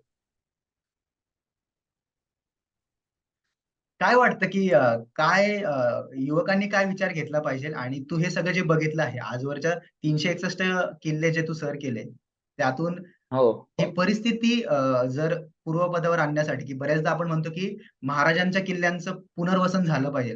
तर त्यातलं जर हो. शिवनेरीचं मी स्वतः बघितलं, तर पुनर्वसन होता होता कदाचित ते गार्डनिंग होत चाललंय आणि गार्डन झालंय कम्प्लीट. हो, मूळ इतिहास तेच. कुठेतरी बाजूला राहून जातो. तर त्याकडे तू कसं नाही, बघतो? तेच ना.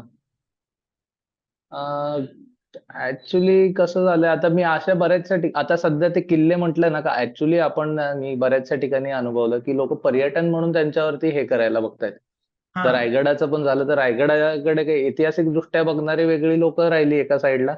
आणि जो 60% क्राऊड आहे तो फक्त त्याला पर्यटन म्हणूनच बनतो, लांब नाही जात. आमच्या इथे मी ज्या तालुक्यात आहे, आमच्या तालुक्यातली लोक पण ज्यांच्याशी मी भेटलो, डिस्कशन झालं, ते लोक पण म्हणतात यार आम्ही तर या सगळ्या गोष्टींना, म्हणजे ठीक आहे इतिहास आहे, पण किल्ल्यावर जायचं झालं का त्याला पर्यटन म्हणूनच जातो किंवा निसर्गाचा आनंद लुटायसाठी जातो. तर माझं एवढंच सांगणं आहे की आपण जी आपली तरुणाई आहे, येणारी पिढी, कारण की ऐतिहासिक वारसा एका पिढीकडून दुसऱ्या पिढीकडे तो पोचवावा लागतो, तो डायरेक्ट जात नाही. म्हणजे जर का मी माझ्या मुलांना सांगितलं नाही तर त्यांना काहीच कळणार नाही या सगळ्या गोष्टींबद्दल. बरोबर. ते फक्त की आपल्या महाराष्ट्रात फोर्ट्स आहेत, पण ते फोर्ट्स कसे झाले, निर्माण कोणी केले, ते घडले कसे ते किल्ले, आणि हे स्वराज्य कसं, ह्या सगळ्या गोष्टी कसं आहे, एका म्हणजे आता मी तुम्हाला सांगेल तेव्हा तुम्हाला कळेल, तुम्ही कोणाला तरी सांगाल, मग तो एका माणसाकडून दुसऱ्या माणसाकडे पोचवावा लागतो, तो डायरेक्ट जात नाही. तर ह्याच्यामध्ये ना आपण माझ्या येणाऱ्या पुढच्या जनरेशनला त्या किल्ल्यांकडे बघण्याचा दृष्टिकोन बदलला पाहिजे. म्हणजे पर्यटन म्हणून त्या पर्यटनाच्या जागा नाहीत. पर्यटन करायचं असेल तर धबधबे आहेत, लेक आहेत, किंवा मग बाकी इतर बरेचसे ठिकाणं असतात. किल्ले म्हटलं तर किल्ले मेन म्हणजे सगळ्यात मोठं ऊर्जास्थान आहेत. आणि खूप खूप मोठं ऊर्जास्थान आहे ऍक्च्युली, मी सांगायला झालं तर. कारण की जर का आपण त्या किल्ल्यावरती जाऊन ना त्या किल्ल्यात त्या दृष्टिकोनातून बघितलं ना, तर तो किल्ला जोरात त्याच्या किल्ल्याच्या इमारती आहेत ना, त्या दगडी इमारती ज्या असतात ना, तो इतिहास सांगण्याचा प्रयत्न करत असतात, पण तो आपण जाणून घेतला पाहिजे. आणि ते काही नुसत्याच इमारती नाहीयेत. आता आपण जे किल्ल्यांवरती बघतोय ते बुरुज वगैरे, ती महाराजांची जिवंत स्मारक आहेत. ती जपली पाहिजेत. चौकात महाराजांचं स्मारक उभारण्यापेक्षा जे त्या किल्ल्यावरती आहे त्याला जपलं तर मला असं वाटतंय चांगलं, बेटर राहील जास्त. लाख बोललास. तर तो पैसा जो आपण तिथे स्मारकांसाठी चौकांमध्ये घालवतो, तोच पैसा किल्ला असं संवर्धन करायसाठी वापरला तर चांगलं राहील. नक्कीच. आणि बऱ्याचदा असं पण पाहायला मिळतं, की अ, कदाचित हे चुकीचं होऊ शकतं बऱ्याच बाबतीत. पण बऱ्याचदा महाराजांच्या पुतळ्यांवर आपण जयंतीला हार घालतो आणि तो पुन्हा पुढच्या हो. जयंतीलाच निघतो. इतकं कधी-कधी दुर्लक्ष पण होतं. सो त्यापेक्षा जर अहो गड मी किल्ल्यांचं संवर्धन करू शकलो, तर हे खूप हो. महत्वाचं आहे. आता ऍक्च्युली काही गोष्टी मला असं वाटतं नको सांगाव्याशा, कारण की मी बघतो ज्या माणसाला, ज्या राजाला सुपारीच्या खंडाचं पण व्यसन नव्हतं ना, त्या माणसाच्या नावाच्या टपऱ्या मी बघितल्यात काही ठिकाणी. महाराष्ट्र ट्रॅव्हल करताना त्यांचे झेंडे फाटलेल्या अवस्थेत असतात महाराजांचे. आपण दुर्लक्ष करतो. धुळीत मी चिखलातनं पडलेले झेंडे पण उचललेत. हायवेवरती वगैरे, रस्त्यावरती, जंगलातमध्ये. ते फक्त जयंती पुरता यूज करायचा, नंतर त्याकडे लक्ष नाही द्यायचं. आणि जयंत्या साजऱ्या करतात यार, पोरं दारू पिऊन नाचत असतात डीजे वरती, ते डॉल्बी वरती वगैरे.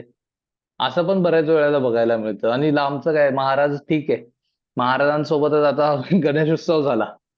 गणेशोत्सवात पण सेम परिस्थिती. म्हणजे तरुणाई काय करते ही, ते म्हणजे दारू पिऊन या सगळ्या गोष्टी चुकीचं वाटतं, डीजे वरती नाचणं वगैरे. कारण की मी या गोष्टी आता अनुभवल्या. गणपतीमध्ये आता घरीच होतो, मुंबईमध्ये झालं किंवा आमच्या इथे रायगड जिल्ह्यामध्ये गणपतीच्या विसर्जनासाठी जातो, तेव्हा बघतो पोरं दारू पिऊन नाचत असतात. म्हणजे काय महाराजांचा एक मावळा म्हणून जर यांना काही संदेश पोहोचवायचा असेल, तर काय हो. देशील? तर मला असं वाटतं की जर का तुम्हाला काहीतरी आउट ऑफ द बॉक्स म्हणजे इतिहास घडवायचा असेल, तुम्हाला असं वाटत असेल की मी आता ते तसे पराक्रम तर नाही घडवू शकत, पण मी ज्या मातीत जन्मलोय ती फार पराक्रमी माती आहे. तर काही ना काहीतरी तर मला करताच येऊ शकतं. जसं की समथिंग आउटसाइड द बॉक्स, म्हणजे जे एक सायकल चालू आहे त्याच्या बाहेर जायचं असेल तर इतिहास माहिती असणं खूप गरजेचं आहे. कारण की माझे पूर्वज कोण होते, माझ्या पूर्वजांनी स्वराज्य निर्माण होण्यासाठी काय, म्हणजे महाराजांचं चरित्र वाचलं ना तर बाकी कुठल्याच मोटिवेशनची गरज नाही लागणार आयुष्यात, क्या मला बात असं है वाटतंय. यार! हा, कुठल्याच मोटिवेशनची गरज नाहीये आपल्याकडे. कारण की आता आपण बघतो महाराजांचे आपले स्वराज्याचे गुप्तहेर होते बहरजी नाईक. बहरजी हं, नायकांवर तर बाहेरची देशातल्या काही सिक्रेट संस्था त्यांच्या रुल्स वरती काम करतायत. क्या तर बात है! किती मोठं मोटिवेशन आहे आपल्या महाराष्ट्रामध्येच. तर बाहेर जायची गरज नाहीये. आपल्या मातीचा इतिहासच जर का आपण जाणून घेतला आपल्या तरुणाईनी, तर महाराष्ट्राचं नाव कुठेतरी एका वेगळ्या उंचीवरती नक्कीच घेऊन पुढे जातील. आणि नक्कीच. खूप चांगला पराक्रमी इतिहास आहे. नक्की. 750 वर्षाची गुलामी 30 वर्षाच्या कारकिर्दीमध्ये हटवणं म्हणजे जोक प्रिसियस नाहीये. आहे, जोक नाहीये. आणि आणि नक्कीच ते या सगळ्या करणं तर आपल्याला शक्य नाहीये. पण त्यांच्या पायाची धूळ म्हणून जगता येऊ शकतं आपल्याला, मला असं वाटतं. त्यांचे काही सगळेच विचार आपल्याला घेऊन नाही चालता येणार आत्ताच्या काळात. पण एक विचार घेऊन जरी चालायला गेलो ना, तर आयुष्याचं कुठेतरी दिशा भेटेल आयुष्याला. नक्कीच. मी असं म्हणेल, नाहीतर की नुसतंच हो, त्या इतिहासातून प्रेरणा घेऊन आत्ताचं वर्तमान जगताना प्रेरणा भविष्य हो. आपण घडवू शकतो आपलं. जर महाराजांचा भविष्य एक घडवू विचार शकतो घेतला. इतिहासाच्या जोरावर. हो. नक्कीच. इतिहासाच्या जोरावरती भविष्य घडवता येऊ शकतं, मला असं वाटतं. ते इतिहास माहिती करून घेणं खूप गरजेचं आहे. कारण की ज्या माणसाला इतिहास माहिती नाही तो भविष्य घडवू नाही शकत. आणि नक्की. ज्याचा हा तेच मग असं होतं की यार मला इतिहासच माहित नाही, मी भविष्य काय घडवणार आहे. मला माझाच इतिहास नाही माहिती, भविष्य कसं घडणार. जो तर इतिहास जाणून घेणं फार गरजेचं आहे मला असं वाटतं आत्ताच्या तरुणाईनी. कारण की आपण बरोबर. आपली संस्कृती, आपला इतिहास सोडून बाहेरच्या सगळ्या गोष्टी अभ्यासतोय. आपल्या शाळेच्या पुस्तकांमध्ये वगैरे आपण बघतो डच, इंग्रज, पोर्तुगीज ह्या लोकांचा इतिहास आपल्याला शिकवला जातो. पण आपल्या इतिहासाबद्दल इथे जास्त चर्चा नाही होत. महाराजांचा इतिहास 4थी-5वीच्या पुस्तकांमध्ये आहे, पण पोरं अभ्यासतात. तो पण फक्त मार्कापुरता. शिवाजी महाराजांचा 4 मार्काला, संभाजी महाराजांचा 5 मार्काला. याच्या पुढे काय? ह्याच्या पुढचा इतिहास माहिती नाही. आणि ते कुठेतरी आपल्या शिक्षण संस्थेमधनं पण नाही पोहोचलं जाते मुलांपर्यंत. मुलं अभ्यासात पण मार्कापुरता. मार्काच्या पलीकडे पण छत्रपती शिवाजी महाराज भरपूर काही आहेत आणि संभाजी महाराज सुद्धा. तर ह्या सगळ्या गोष्टी जाणून घेतल्या पाहिजेत. संभाजी महाराजांचा इतिहास पण आपल्याला आत्ता आत्ता कळायला लागला. नाहीतर आधी तर महाराजांना हा लोक नावं ठेवायची, कारण की लोकांना माहितीच नव्हतं. कोणीतरी अफवा पसरवलेल्या त्याच पुढे पुढे चालत आल्या. नक्कीच. ते इतिहास माहिती हे असणं खूप विषय गरजेचं आहे.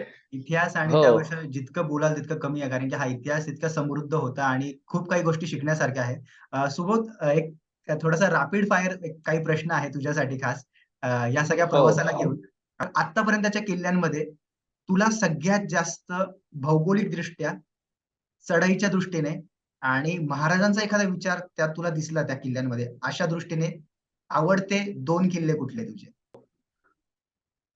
तर महाराजांचा सगळ्यात आवडता किल्ला तो म्हणजे रतनगड.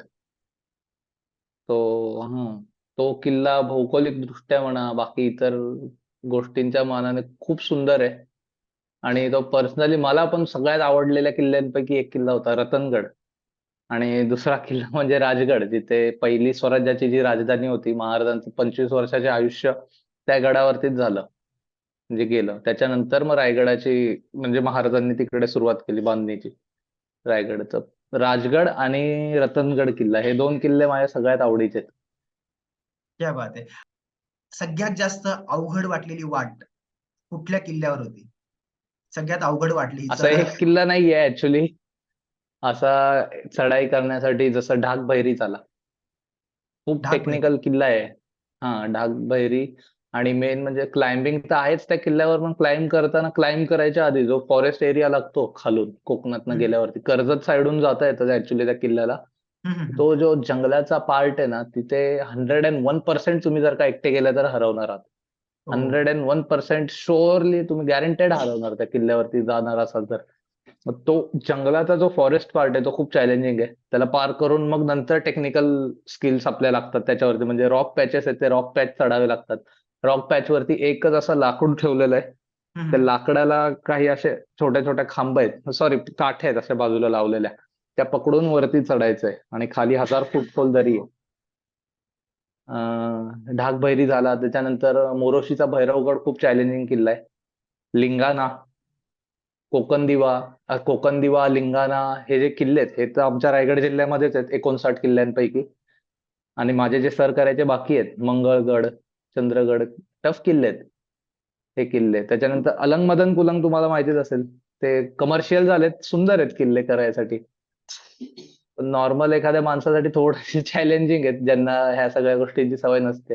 पण जेवढा चॅलेंजिंग किल्ला असतो ना, तेवढीच त्या किल्ल्यावरती जायला मजा येते आणि तो आठवणीत राहतो. आणि या सगळ्या प्रवासातला एखादा वेगळा अनुभव, एखाद्या गड सर करण्याचा, किल्ला सर करण्याचा अनुभव, जर आज आपल्या सगळ्या प्रेक्षकांसोबत तू जर शेअर करू शकला, तर नक्की आवडेल. तुझ्या एखाद्या गड किंवा किल्ला सर करण्याचा अनुभव. हो, तर मी सांगतो सगळ्यात आधी ना, आपण एखाद्या ठिकाणी आपण गडावरती जायचं ठरवतो. त्या गडावरती जाण्याच्या आधी ना, त्या गडाच्या भौगोलिक परिस्थितीचा अभ्यास केला पाहिजे. जसं की तो जर का किल्ला टेक्निकली चॅलेंजिंग आहे, किंवा मग जर का आपण त्या ज्या किल्ल्यावर चाललोय त्या ठिकाणी जाताना तिथल्या ज्या वाटा आहेत त्या जंगलामधनं गेलेल्या आहेत का? किती म्हणजे किती तास आपल्याला चालावं लागू शकतं, आणि जर का एवढ्या तास चालायचे तर तेवढ्या तासासाठी लागणारं आपल्याकडे एनर्जीचं फूड, म्हणजे जर आपल्या बॅकपॅकमध्ये काहीतरी वस्तू अशा ठेवल्या पाहिजे की ज्याच्याकडून आपल्याला इन्स्टंट एनर्जी भेटेल. अशा काही गोष्टी. त्यानंतर इक्विपमेंट्स असणं खूप गरजेचं आहे प्रॉपर. जीन्स घालून गड्यांवरती कधीच जायचं नाही, किंवा हाफ पॅन्टी जंगलात चालताना. अशा बऱ्याचशा वेगवेगळ्या काही आहेत, बेसिक गोष्टी आहेत ज्या आपल्याला फॉलो केल्या पाहिजेत, जर का आपल्याला जंगलामध्ये किंवा आउटडोअर फिरताना कम्फर्टेबल राहायचं असेल. कारण की त्या गोष्टी पण खूप मॅटर करतात. आपल्या मेंटली जो स्टॅमिना असतो तो फिट ठेवण्यासाठी.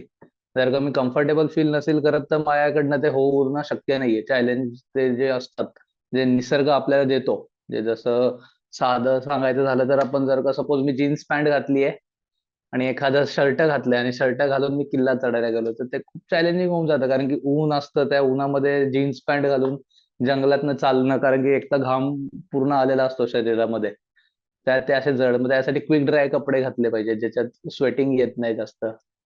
अशा काही बेसिक गोष्टी फॉलो करायच्या आउटडोअर फिरताना. आणि मला आलेल्या अनुभवांपैकी मला असं सांगावंसं वाटतं की मी सगळ्यात थरारक अनुभव अनुभवला तो म्हणजे वासोटा किल्ल्यावरती. वासोटा. वासोटा किल्ला, हा. तर हा, सगळ्यात मेन सांगायचं जर राहिलंच, की ना आता आपण किल्ल्यावरती चाललोय तर कोणत्याच किल्ल्यावरती एक वाट जात नाही. त्या किल्ल्यावरती जाण्यासाठी अनेक वाटा असतात, भरपूर घाटवाटा असतात गडावर जाण्याचा. तर त्या गोष्टींचा आधी ना इंटरनेटद्वारे किंवा एखाद्या पुस्तकाद्वारे अभ्यास करणं गरजेचं आहे. जे आता मला उद्या ह्या सकाळी किल्ल्यावर जायचं, त्या किल्ल्यावरती जाण्यासाठी मला वाहन कोणतं भेटतंय, तिथे जाण्यासाठी जर का गव्हर्नमेंटचं लोकल ट्रान्सपोर्ट आहे का, ते पर्सनल गाडीच घेऊन गेलं पाहिजे. कारण की बरीचशी लोक किल्ल्यांवर येतात, संध्याकाळी जाताना अंधार होतो आणि मग त्यांना गावातच स्टे करावा लागतो, कारण की गावामध्ये दिवसातनं एकच फेऱ्या असतात गाड्यांच्या. असं पण बऱ्याच वेळेला होतं. त्या जाताना ना, किल्ल्यावरती जाताना त्या किल्ल्याचा अभ्यास करणं आधी गरजेचं आहे. मला असं वाटतं त्या गडावरती जाणाऱ्या वाटांचा अभ्यास करणं फार गरजेचं आहे. माझा जो अनुभव होता वासोटा किल्ल्याचा होता, वासोटा किल्ल्यावरती सातारा साईडून आणि कोकणातून हम्म. दोन्ही साईडून जाता येतंय. तर कोकणातनं जाणारी वाट चोरवणे म्हणून गाव आहे. हम्म. खेड चिपळूण त्या साईडून चोरवणे म्हणून एका गावात रस्ता जातो आणि तो चोरवणे पायथ्याचं गाव आहे आणि त्याच्यासमोर असं एक 500 ते 1000 मीटरची अशी एक उंच भिंत आहे सह्याद्रीची. ती पार केली का आपण साताऱ्यात एंटर होतो. तर ती भिंत आधी चढायची आहे. ती भिंत चढून वरती जायचंय आणि मग मध्यंतरी टायगर रिझर्व एरियामध्ये वासोटा किल्ला आपल्याला लागतोय. हम्म. आणि माझं तिथून जाण्याचं रिझन असं एवढंच होतं की वासोटा किल्ला जर का साताऱ्यातनं सर केला तर मला ते पंचगणी वगैरे त्या साईडून यावं लागलं असतं आतमध्ये भरपूर, हम्म. साताराची मेन सिटी सोडून. आणि साताऱ्यात कसं आहे, सातारा जिल्ह्यातले जे किल्ले आहेत ना, ते सिटीच्या आसपासच आहेत मोस्ट ऑफ. आणि हा एकच किल्ला होता जो डोंगराळ भागात आहे आणि तो फॉरेस्ट रिझर्व मध्ये येतो. तो किल्ला सर करायसाठी मी कोकण ठरवलं होतं, की कोकणात जेव्हा आपला प्रवास सुरू असेल तेव्हा किल्ला कोकणातनच करूयात. कारण की या किल्ल्याबद्दल ऐकलं तर भरपूर होतं, की एकदम हो. घनदाट जंगलांमधनं वगैरे जावं लागतं या शिक्षा वगैरे किल्ल्याच्या द्यायचे वाटा वगैरे. महाराजांच्या काळामध्ये, शिक्षेसाठी ठेवायचे जे. हो, ते, हा, त्याचा वापर जेल म्हणून केला जायचा, गडाचा वापर, कारण की तिथे तो होताच किल्ला तसा, अजून अजून पण आहे तसाच. हा, कारण की तर असं पण मी ऐकलंय ठरवलं, की दिवसा सुद्धा तिथे उजेड पोहोचणं शक्य नाहीये, तर म्हणून जास्त इंटरेस्ट. नाही, खूप खूप भयानक जंगल आहे तिथे. आणि फॉरेस्टवाल्यांनी, मी ज्या साईडून गेलो होतो कोकणातून, त्या साईडच्या वाटा बंद केलेल्या आहेत. हम्म. म्हणजे जर का त्या साईडून कोणी आलं आणि सापडलं तर त्याला जवळपास 50-60 हजार रुपयाचा दंड, बाकीच्या शिक्षा भेटतील त्या वेगळ्या अशा आहेत. त्या अरे साईडून बाप. अलाउड नाहीये कोकणातून वासोटा किल्ला सर करणं, कारण की तो फॉरेस्टच्या अंडर आहे आणि त्यांचा तो टायमिंग असतो, त्या टायमामध्येच आपण जंगलात म्हणजे जाऊ शकतो.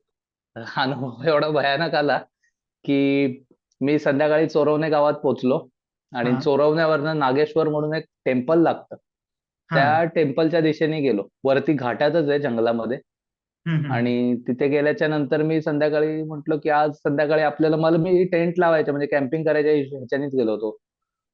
तर संध्याकाळचा टाइम होता आणि मी एका ठिकाणी टेंट लावला आणि टेंट लावताना तोपर्यंत तिथे सगळी संध्याकाळच्या टायमाला ढगं आली होती. हो. वातावरण खूप सुंदर आहे त्या साईडचं. म्हणजे त्या साईडला कोकणातनं, आणि जर का बघितलं तर ते माउंटेन रेंज, समुद्र किनारपट्टी दिसते जर का नीट बघितलं समोर हो. तर, हो. लांब अशी दूर. तर मी टेंट लावला आणि रात्री थकलो असल्यामुळे मी लवकर झोपून घेतलं होतं आणि सकाळी 5-5:30चा टायमिंग असेल मला वाटतंय. आणि त्या टायमाला ना त्या नागेश्वर मंदिरामध्ये एक पुजारी रोज सकाळी येतो देवाची पूजा करायसाठी, आंघोळ घालायसाठी देवाला. ते ऍक्च्युली शिवलिंग आहे नागेश्वर मध्ये, त्या मंदिरामध्ये, हा. हम्म. त्याची पूजा करायसाठी तो येतो. तर त्यांनी जंगलात एक टेंट लागलेला बघितला आणि त्याच्या हातामध्ये बादली होती, भरलेली बादली. त्याने 5:30-6 वाजता माझ्या टेंट वरती फेकली अरे बापरे. आणि मला ओरडून बाहेर बोलवलं. तर मी झोपेतच बाहेर आलो आणि त्याने विचारपूस करायला सुरुवात केली की तुला इथे येऊन परमिशन कोणी दिली, तू रात्री जंगलात झोपलास कसा काय. म्हणजे तू कोणाला विचारलंस काय, असं तसं भरपूर क्वेश्चन करायला लागला. मग त्याला मी माझ्या प्रवासाबद्दल सांगितलं की मी काय करतोय आणि कुठून आलोय. मग थोडासा राग शांत झाला त्यांचा. आणि मग राग शांत झाल्यावर त्यांनी मला ते पाणी माझ्या टेंट वरती उडवण्याचं रिझन सांगितलं. ते म्हटले, तू ना तुझ्या टेंटच्या भोवती जरा एकदा राऊंड मारून ये चारी साईडनी. आणि मी टेंटच्या भोवती राऊंड मारला आणि बघितलं की माझ्या टेंटच्या चारी साईडनीही ना बिबट्याच्या पंजाचे निशाण होते. ओ आणि जेव्हा भाई, मी ते बघितलं ना, माझ्या अंगावरती सगळीकडे काटे आले होते. म्हटलं ऐकताना होतं की जर का चुकून जरी त्यांनी एक पंजा मारला असता ना माझ्या टेंटवरती, माझा टेंट पातळ होता, फाटला असता आणि त्यांनी आतमध्ये येऊन मग काय झालं असतं काहीच आयडिया नाही. मग त्यांच्या रागवण्याचं कारण मला तिथे कळालं. आणि मी असा बसलो शांत एका जागेवरती. तिथे खूप तो अनुभव खूप भयानक होता. म्हणजे मी असं ते म्हणतात ना, मरणाला टच करून आलो. हो यार, खरंच. तो अनुभव खूप थरारक होता. म्हणजे त्यानंतर म्हणजे मी तेव्हा मला अशी गॅरंटी होती की 101% सोबत तुझी डेथ होती काल रात्री. त्या प्राण्याने हमला केला असता आणि एवढ्या उंचावरती जंगलात वाचवायला कोणी नसतं आलं. कोणीच नसतं. मग तर पुढे तो केला सर की अनुभव किल्ला? खूप हो, मी किल्ल्यावर गेलो. मी या सगळ्या गोष्टी माझ्यासोबत अनेक चॅलेंजेस आले असे. मी डोळ्यासमोर पट्टेरी वाघ बघितलाय. हो, तो तू सांगितलं. आपल्या हा नगर जिल्ह्यात आणि माझ्या पायाची दोन बोटं वाकडी करून घेतली होती. फिरली होती रात्री दोन बोटं अशी गोल. सायकलचा ऍक्सिडेंट झालाय. पाय हत्तीसारखा असा सुजला माझा रात्री. आणि जंगलात तिथे रस्त्यावरती एकटाच पडलो होतो. गाड्यांचा आवाज येतोय, गाडी कोणीच थांबवत नाहीये, ओरडत होतो तरी पण. 11:30-12 वाजता मी ते सायकल जंगलातनं ढकलत ढकलत पाय लंगडतोय, पायाची बोटं वाकडी आहेत. तसं घेऊन पुढे चालत गेलो. रात्री एका मंदिरात झोपलो. दुसऱ्या दिवशी सकाळी तशीच सायकल घेऊन खराब झालेली. तीच सायकल घेऊन 100 किलोमीटर पुणे गाठलं. पुण्यात मी जेव्हा हॉस्पिटलमध्ये गेलो तेव्हा डॉक्टर म्हटले की सुबोध पायाची बोटं फ्रॅक्चर आहेत दोन्ही पण. आणि रिकव्हरीसाठी तुला महिना दीड महिना आराम करावा लागेल. पण तेव्हा माझे जवळपास 100-150 किल्ले झाले होते. आणि मला लय मोठा टप्पा 200-250 किल्ल्यांचा टप्पा गाठायचा होता, म्हणून तेव्हा आराम करणं शक्य नव्हतं. म्हटलं नाही थांबणार. शूज नव्हते घालता येत, तर चप्पल घालून स्लीपर घालून किल्ले सर करत होतो. अरे बाप यार, हॅट्स ऑफ यार सुबोध तुला. हा, हा ते जिद्द होती, करायचंच होतं. आणि टाइम पिरियड खूप कमी होता. आणि कारण की टाइम कमी आहे आपल्याकडे आणि किल्ले भरपूर आहेत सायकलवरती. तर महाराष्ट्रात पूर्ण प्रवास करताना टोटल 18,000 किलोमीटरचं रनिंग केली. 18,000 किलोमीटर मध्ये 361 किल्ले पूर्ण झाले. आणि हम्म, ह्या सगळ्या गोष्टी माझ्या वर्ल्ड रेकॉर्ड मध्ये अटेम्प्ट झालेल्या आहेत. क्या बात. म्हणजे जसं की आपलं इंटरनॅशनल बुक्स ऑफ रेकॉर्ड झालं, India books of record, Maharashtra books of record म्हणून पण आहे की त्यांनी पण याचं म्हणजे मला बोलले होते की आम्ही तुला पण देऊ म्हणून आमच्याकडून सर्टिफिकेट वगैरे. शेवटी स्टेट रिप्रेझेंट केली आणि स्टेट मधला फर्स्ट पर्सन होतो. तर नक्कीच. हा. सो तू ही सगळी वाट सर केली आणि नक्कीच तुझं हे सगळं ध्येय तू गाठलंय आणि पुढे पण गाठणार आहे. हो. तर सुधार आणि तुझा ध्येय एक चांगल्या कामासाठी होते म्हणून त्या दिवशी तसं काही वाईट प्रसंग घडला नाही. हो, त्या वाघासोबत पण असंच झालं होतं. तो वाघ पण माझ्या 15-20 पावलांच्या अंतरावरती मी क्रॉस करताना बघितलं. हो. माझ्या मोबाईलची फ्लॅश लाईट त्याच्या डोळ्यात चमकली होती. आणि त्याचे डोळे मी अक्षरशः समोरासमोर बघितले होते, पण तो प्राणी फिरला नाही अंगावरती. मी रानगावा पण बघितलाय. आता रानगावे किती ह्यूज असतात. तो तर मोठ्या मोठ्या फोर व्हीलरला पलटी करणारा प्राणी आहे. तो मला सायकल बघून पळून जातो रिटर्न आतमध्ये जंगलात. कसं शक्य आहे? क्या यार. पळत गेलाय. असं पण बघितलंय रानगवा वगैरे. प्राणी खूप दिसतात. साप वगैरे तर भरपूर पाहिली आहेत वेगवेगळ्या प्रजातीची. पक्षी बघितले. त्यानंतर ते काय आता काय काय प्राण्यांची ते नावं पण नाही माहिती. असे ते उड्या मारत मारत चालतात जंगलांमध्ये. पण क्या इतकं बात है. सुंदर बघितलंय ना. असा सनसेट होतोय. मी सायकल घेऊन ना पवनचक्क्यांच्या बाजूने चाललोय घाट माथ्यावरून. हा. आणि तिकडनं आहे ना हरणांचा असा अख्खा झुंड आलाय. आणि हो. तो असा उड्या मारत मारत तसा समोरून रस्ता क्रॉस करून पलीकडे चाललाय, शेतांमध्ये घुसतोय. ते म्हणजे असं ना एखाद्या गोष्टीच्या पुस्तकामध्ये कसं आपण गोष्टी वाचत असतो किंवा एखाद्या कार्टून मध्ये, सेम तितकं सुंदर असे अनुभव आलेत. क्या बात आहे. मग एखादी महाराष्ट्र हो. डिग्री कंप्लीट करताना पर्यटनाच्या जे काही शिकला असेल ना, तर त्याहीपेक्षा आणि कितीतरी पुढचं तुला या सगळ्या नाही, अनुभवातून शिकायला नक्कीच मिळालं असेल. प्रवासामध्ये आलेले अनुभव असतात ना, हे ह्याचं आपल्याला कोणत्याच पुस्तकातून आणि हे अनुभव ना माझ्याकडून कोणी चोरून नाही घेऊ शकत. नक्कीच. मी काय कमवलंय या प्रवासामध्ये? माणसं, अनुभव कमवले. अनुभव माझ्याकडून कोणी नाही घेऊ शकत. माझे रिअल आहेत, नॅचरल आहेत. मी एवढा मोठा प्रवास गाठल्याच्या नंतर ते आलेले जे अनुभव आहेत, मी लोकांकडे बघण्याचा दृष्टिकोन माझा कोणी चेंज नाही करू शकत. मी लोक बघितली आहेत कशी आहेत स्टेटमध्ये, आपल्या लोकांचे विचार जसे जसे मातीचे कलर बदलतात तसं तसं माणसाचे विचार करायची शक्ती पण बदलते. मी तो क्या बात आहे. आणि इतके जिल्हे तू या निमित्ताने फिरलाय, तर सगळ्यात जास्त आवडता जिल्हा कुठला वाटला किल्ले सर करण्यामध्ये, की या जिल्ह्यामध्ये गेलो आणि इथले हे हो. हो. तर बस ऍक्च्युली गए. सगळे प्रत्येक नाही, प्रत्येक ठिकाणची वेगळी सुंदरता आहे. क्या बात है. आ, प्रत्येक ठिकाणी काहीतरी वेगळं नैसर्गिक सौंदर्य. मी 290 दिवसामध्ये 290 सनराइजेस आणि सनसेट पाहिले.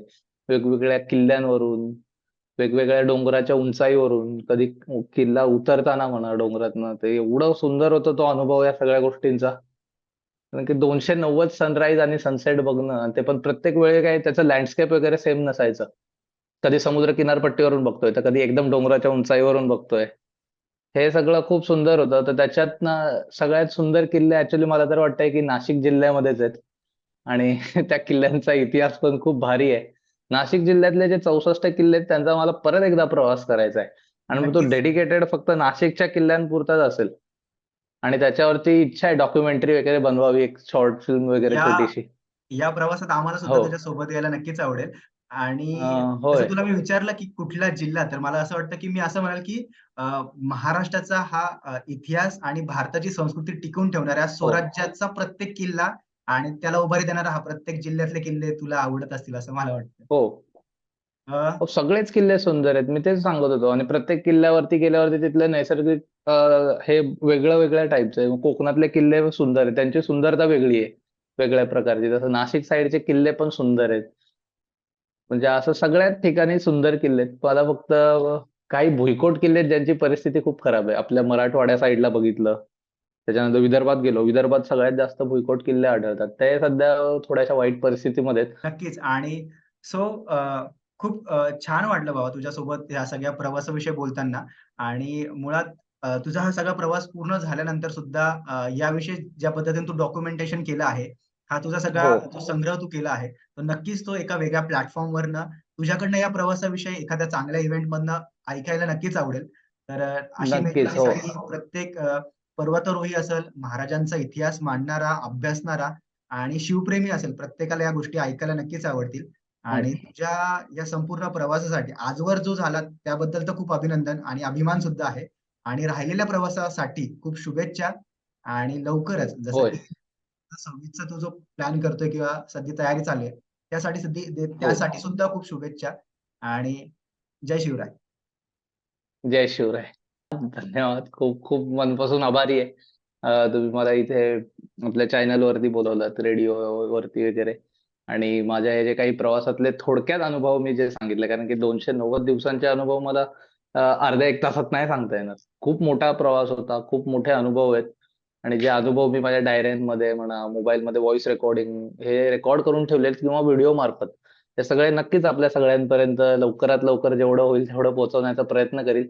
आणि आता 370 किल्ले झाल्याच्या नंतर 2026 पर्यंत जो हा टाइम पिरियड आहे, ह्या टाइम पिरियड मध्ये मी आता आपल्या स्टेट मधला फर्स्ट पर्सन होतो एवढ्या कमी दिवसामध्ये एवढे जास्त किल्ले सर करणाऱ्या सायकलवरती. पुढचा प्रवास सुरू होईल, मी आता मे बी जानेवारीच्या आधीच सुरू करेल हा प्रवास परत. तर त्याच्यात मी 28 स्टेट मधले 28 हायेस्ट माउंटन्स क्लाइंब करणारा आपल्या इंडियातला फर्स्ट पर्सन परत, म्हणजे नवीन वर्ल्ड रेकॉर्ड अटेम्प्ट करतोय. आता जो केला हा पण world record, international books of record मध्ये वर्ल्ड रेकॉर्ड अटेम्प्ट झालाय. हं, हं. तर अजून 9 किल्ले केल्याच्या नंतर ते सर्टिफिकेट्स वगैरे माझ्याकडे येतील घरी. तर हा आता स्टेट मध्ये झाला, तर आता नेशन मध्ये पण नाव झालं पाहिजे. आणि मग हे प्राचीन कलाकृती, इतिहासाचे जे मंदिर आहेत, ह्या सगळ्यांचा आता प्रवास सुरू करेल मी. आणि 28 स्टेट कव्हर करताना त्या 28 स्टेट मधले 28 जेवढे पण उंच पर्वत आहेत, जे जसं महाराष्ट्रात कळसुबाई आहे, तसं प्रत्येक स्टेटमध्ये त्यांचं त्यांचं वेगळं वेगळं आहे. तर ते तर ते सगळे तू सर सगळे करणार. क्लाइंब करणार आहे. हा, सगळे सर करणार आहे 2026च्या आत.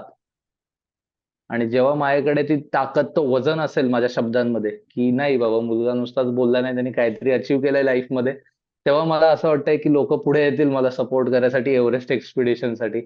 तर बघूयात. आणि नक्कीच. हे ऍक्च्युली माझे ड्रीम्स आहेत, स्वप्न आहेत. आणि या स्वप्नांच्या दिशेने वाटचाल सुरू करून मला जवळपास आता 1 वर्ष होत आलंय. आता बघूयात पुढे कसा कसा प्रवास राहतोय नक्कीच आणि एव्हरेस्ट जसं पर्यंतचा. नक्कीच आणि जसं की आपल्या शोचं सुद्धा नाव आहे जिंदगी जिंदाबाद. तर हा आपल्या आयुष्याचा प्रवास बरोबर. आहे आणि महाराजांनी होय. आपल्या स्वराज्यासाठी जे आयुष्य वेचलं होतं आणि त्यातून हे स्वराज्य उभं राहिलंय. तर त्या प्रवासाला तू एका वेगळ्या स्वरूपात घेऊन चालतोय. ही सगळी माती त्यांच्या बरोबर. हो. पाऊलखुणा जवळ करतोय. तर या सगळ्या प्रवासाला, तुझ्या प्रवासाला हॅट्स ऑफ आहे आणि हा प्रवास सुद्धा तुझ्या जिंदगीला जिंदाबाद म्हणत सक्सेसफुल कंप्लीट करो. अशा शुभेच्छा तुला. होय. थँक सो मच पुन्हा एकदा. सर धन्यवाद.